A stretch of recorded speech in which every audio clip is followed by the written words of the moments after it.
it's Teresa and I am back with a DIY video. It's part of a collab and I cannot wait to tell you about it. Let's jump into our first project though. Oh, I'm so glad to be back. So this is a big sign from Hobby Lobby. I got it on clearance for $5.75 or 74 cents. Heck of a deal, and it is made to be a sign. Of course, I thought about it after the fact. I could have just taken the hardware off and made handles out of that. But anyways, I took it apart and actually did a quick little saw on the sides because it almost had like a little bit of a lip where it connected to the other one. So I sawed that off and did a quick little sand on it, and now I'm going in with some folk art wood stain in this walnut color, and hold on to your brushes folks, because I'm gonna smear this all over this surface. And then once it's dry, I do go in with a little bit of sandpaper, a little sanding block, and just kind of go on the edges just to rough it up a little bit. Now, this is a water-based wood stain. Or not even really a wood stain. What is it called? A wood tint. It is a water-based wood tint. So you don't get the sticky residue that you would normally have. And I'm just going to go through and really try to remove any excess. You do kind of get a little bit of buildups in spots that you had too much of it. So just kind of be mindful of that and have your sanding block handy. Once that is done, we are going to go in with some surface wax. This is from Chocator. If you haven't figured it out, I'm going to do a Chocator transfer on here because why not? I love it. I love showing it to you guys. I hope you love it. If not, more than likely you wouldn't be here. But anyways, I'm going to do this, and I thought this was a really cute thing to put on there. It kind of has a little bit of a fall vibe. That's kind of all my projects today. They have a bit of a fall vibe, but they don't scream fall. So anyways, I'm going to do this one, and I'm going to do it a little differently than the way it's laid out. I'm going to do more aligned to the one side as opposed to the other side. Like the transfer is built to where it's all lined up on the left, and I'm going to have it lined a little bit further to the right. You'll see what I mean in a minute. So with the Chocator transfers, you just have some stick on them. I did fuzz it just to take away some of that stick so it's easier to move around, not get stuck on there, not ruin your transfer, all of that good stuff. And I'm going to then look around for my paste and my squeegee. This is in the color Dune. It is a very pretty vanilla-y color. At least that's what I call it. And I'm just going to smear that all through that bottom layer of font. I had thought about just doing that one, but then I was like, well, I think that doesn't make enough sense. It says build a longer table. I was like, well, let's go ahead and add the other lines too. So it's when you have more than you need, build a longer table. The rest of it on the bottom says not a higher fence, but I wanted just to kind of put in that part. So I have a little bit of a crack in this piece of wood, so I am just gonna fix that with a little bit of a dowel. I do let it dry just enough so that I can put this down and not smear it everywhere, and just kind of keep that all in mind too when you are using just any kind of stencils or anything like that that have a stickiness to them. You don't want to unstick the part that you just put down. So I'm going to get that lined up, and what's great, you can pick them up and move them, whereas if I did something with my Cricut, that isn't something you can do. You cannot pick it up and move it quite so easily. Sometimes if you're lucky you can. I am usually not that lucky, and I usually drop it or something. So then I'm going to go in with the same color again and just go over that. And in a few minutes, I will go ahead and add a little bit of wax to it because I thought it was just a smidge too bright. We are going super like industrial farmhouse, so that's what we're doing on these projects, all of these projects. I have some of these little feet. I cut them off of the bottom of some chair legs, and they're spindles that I kind of had pre-cut, and then I just cut off the bottoms. And now I'm removing all of those nasty bottoms to those feet. I did wipe them all down, want to wipe them all down with rubbing alcohol and get them kind of cleaned off because I am going to put some paint on them. So just wipe them down. I did a little bit of sandpaper on them just to try and get some of this grime off, because let's be really honest, it's a kitchen chair. It more than likely came from a chair that was in the kitchen, and it was from Goodwill, so I think I paid like $3.99 for those chairs, each one of them, and I think I got like 3 or 4 of them. Man, it was a good deal. So I do paint those in this ink chalk paint from Waverly, and I'm going to take my Star Bond adhesive and apply the glue to one side, the accelerator to the other, and I had to do that because that particular one was a little bit smaller, because precision cutting is really hard on certain things, and this was one of those things, at least for me.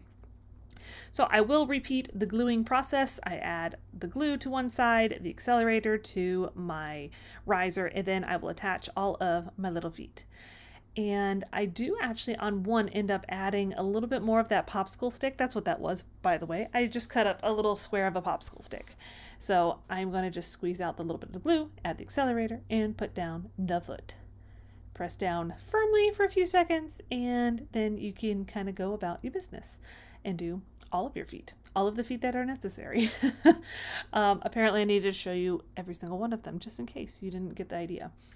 Now on all of these projects today, I am definitely trying to go in this like industrial farmhouse vibe. I think it is absolutely perfect for fall, but then at the same time, you can certainly use these year round. And that's kind of my goal, is to start making things that I can be used year round, but I can definitely dress them up for a season or a holiday. All right, so now that that is all done and my paste is all dry, I'm gonna go in with this dark wax from DIY Paint, and I'm just going to take out a little bit out of the jar and use my little stippling brush, whatever you would call this, and just kind of put it over on all of that pasted area, because I wanted to deepen it up a little bit. I felt like it was a little too bright. And then once we have done that, this project will pretty much be finished. Let's see. All right, a little bit more. Oh, that's right. I do actually end up taking it across the whole thing because I did some sanding on it, and I felt like, you know, let's put a little bit of it back. Why not, right? Take it away, put it back, take it away, put it back. It's a constant battle of how much. So now I do want to let you know this little thing is kind of cut a little janky, and I was not worried about that. I didn't mind it. I wasn't trying to be particularly careful when I cut it. So here it is though. I think it turned out so cute and I cannot wait to style it. I'll try to put a video in at the end of how I style it in my house. So on to this one. Now this is the other piece of that board, and I'm going to do that same wood tint, and I won't show you since I showed you the first time. I did cut a little bit of a handle on here to be kind of more of like a decorative cutting board. It's not usable. I guess technically if you sealed it, you probably could use it, but I'm going to go in with another Chalk Couture transfer. I know. If you do not want to do Chalk Couture stuff, you can always do stickers. You can always do your Cricut. You can tape it. For something like this, you could tape it if you really wanted to. I think it would take forever, but you could do it. That's why I have the transfer, so I don't have to tape it and take forever. All right, so this one has gotten a lot of use in its life. And what I am doing is, because it is not really that sticky anymore, I am taking this stencil spray and I just spray it onto my transfer, press it on down like you normally would, chalk on it like you normally would, and you wash it just like normal. All of the normal stuff, except you have to spray it the first when you're using it. You would spray it probably every time you're going to use it, to be honest. So I'm going to go in with my slightly bigger squeegee, which is actually called a small squeegee, funny enough. It's not that small, but I'm going to go in with this black velvet chalk paste. I wanted to make this way more subtle and kind of blend in. Like, you can definitely still see it. You will see in a minute. You can see it, but it is not super in your face. It's very subtle. I like it. I am really liking this whole industrial farmhouse kind of look, where it's definitely still in the farmhouse family, but it's just a little something different, you know? It's darker. My house, I think, lends to this, you know, smaller subgenre of farmhouse better than any other. So it's only taken me, you know, like 2 years on making YouTube videos that I found a decor style that fits my home and my preferences. So now what I'm doing is I'm taking that same transfer, and I have not cleaned it off, obviously, and I'm just going to realign it with the part that I've already done. Usually this is much simpler than the way it looks right now, but that is because it is so dark and the surface is dark, the paste is dark. It's a little harder to do than it normally would be. but I'm going to fiddle around with it here for a minute, get it just right to where it lines up. What I like to do is I kind of use the area that's already pasted on, and then I line it up and just try not to overlap too much. Otherwise it'll be a little thicker. And if it's a little thicker, it's not the end of the world. So I will then come in, see I actually have like a little bit of a line there. That is essentially where the other part of the paste is from the first layer. Now mind you, this first layer has dried completely. I believe I hit it with a little bit of my heat gun just in the middle of that, just to, you know, I didn't obviously show you, but just so that it would dry completely, because that stickiness can, you know, pull up some of the paste. You don't really want that unless you do. Sometimes you do, right? So I just put it on and see it matched up almost perfectly. I have like a little line that I need to fix, and I'm just going to do that with a little paintbrush with a little bit of the paste that's actually left over on the squeegee, and just kind of fill it in. And you know what? It'll be none the wiser. No one will know. Nobody's going to know except for you and me and everybody who watches this video. But here's how it turned out. Super cute. Like I said, definitely has fall vibes, but it can be set out all year long. Speaking of fall vibes, is it fall yet? That's kind of the whole idea of this video with this fun bunch of friends I have. It is hosted by Ellie from DIY From House to Home. Everyone's channel will be available for you in that playlist, so go check it out. So we're gonna go ahead and make some amber glass, and I have to be honest guys, I'm kind of obsessed, so you're probably gonna see this again. I'm just cleaning off the outside part of my glass with some rubbing alcohol, and I'm gonna mix in some satin Mod Podge with some food coloring. I'll list kind of more of an idea of the actual like color ratio down below. I did a test. I would recommend that as you're kind of figuring out what how much of a certain color to use. Do kind of a little test, let it dry for a minute, hit it with your heat gun, something like that. I am applying this one to the outside. However, I did some where I actually poured it inside and then let it run out. I hope that makes sense. I didn't show you guys, so I really hope that makes sense. But that is probably my preferred method after it's all said and done. I had two that were one way, you know, the painting on the outside, and two that I poured in and then poured out. And that is definitely my preferred way because it gives it a completely smooth finish, obviously because it's glass on the outside, but that's my personal preference. And here they are. Really fast DIY. This one doesn't take a ton of time, and I'll list the color ratios and everything down below. Alright, so on to this one. I'm using this plaque that I've already stained, and I am going to use some of this Pint Art decoupaging varnish and glue. And I get that from My Victorian Heart, and the shop owner's name is Kimberly. That's also where I got the decoupage paper, so if you like those, check them out. I think she is absolutely amazing, and she always packs everything so beautifully, like you're getting a present in the mail. So the stain that you see here is already done. That one is Dark Walnut, I believe, by Midwax. And what I'm doing is I'm doing a very thin coat of this decoupage glue, for lack of a better word. And I got the ruler out to kind of figure out where my middle point is, just to make sure I am putting that stripe kind of there in the middle. And once I figure out basically where my middle is, I do just put a little mark on it with the pencil. You won't see it in a few minutes anyways. I should have done that before putting down the actual like gel medium glue varnish, whatever you want to call it, just because it did start to dry a little bit, but it's okay. I made it work. All right, so once I've gotten that first section down, I'm gonna go ahead and just slather on all of the decoupage glue. That way I can go ahead and get the rest of it kind of stuck down to the wood. Now, I didn't mind it on this one, but a lot of times I will actually do a white background. I didn't mind a little bit of darker, you know what I mean? Like I thought a little darker is not gonna be a bad thing. I think it is just perfect for this whole theme and kind of giving you a little bit more of like the fall vibes, because it is, you know, a little bit darker tones and warmer tones, and just, I love it. I love fall colors. I love just the warmer sense of colors and stuff like that, if that makes any sense. All right. I have smoothed it all down, and now I'm going to just go around all of the edges, make sure that there's any spots that need a little bit more of that glue.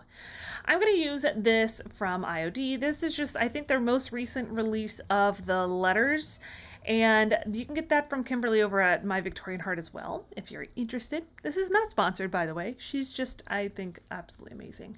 So I spelled out the word gather, and now I'm going to take the ink and just basically cover the ink surface. Usually you do not need that much, but this ink is a lot dry. I really should have refilled it, but I didn't want to do it.